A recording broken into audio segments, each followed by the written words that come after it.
Michigan leads the nation in per-person identity theft complaints, that according to the Federal Trade Commission. So why is the figure so high in our state? Local businesses could have something to do with that. Our Jake Parent investigates where some local businesses may be cutting corners when it comes to protecting your identity when you use a payment card.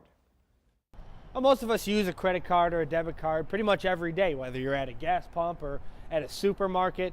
But did you know that by the time you left the pump or loaded up your groceries, that somebody has already tried to steal your card's information?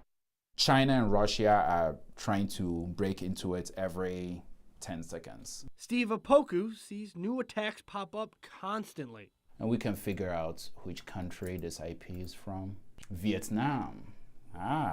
He monitors security networks small businesses use to protect credit and debit card information. Now, in order to make sure hackers can't get your information, businesses are supposed to abide by a set of standards called PCI DSS, or Payment Card Industry Data Security Standards. These standards include everything from making sure data that companies don't want or need, like your address or phone number, never gets stored in their system, to quarterly scans of your network to detect threats and weaknesses. In terms of the setup, an average business will spend anywhere from about $2,000 to $5,000 to get the system set up properly, updated. Then for the monitoring, it's cheaper than a cup of coffee a day. But Opoku says a lot of small businesses don't comply to PCI standards. The only reason why people are not in compliance is simply because it's not being enforced. And if no one is watching you, we just do whatever we want, unfortunately. And he's right. There is no governmental body or sole watchdog organization to keep track of PCI compliance. It's up to small businesses themselves to self-assess their security levels, hire a qualified security assessor if required, and submit that information to the bank that processes their card transactions. Small to mid-sized businesses are considered as low-hanging fruit.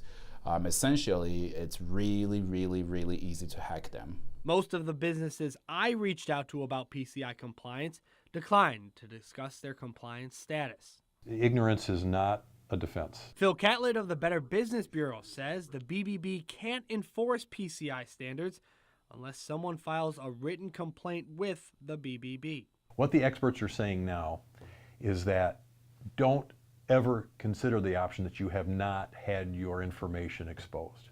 So you should approach everyday life in such a way that you just assume that your information is out there. Catlett says there's a few things you can do to protect yourself.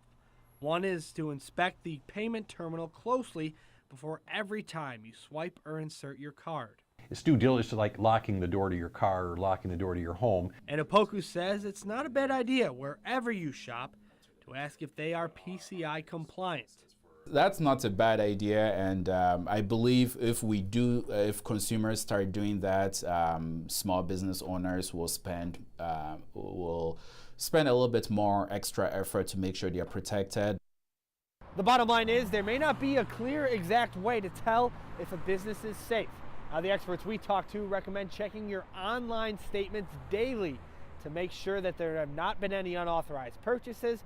They say that's the best way to make sure that your credit or debit card information is safe. Jake Barrent for News Channel 3.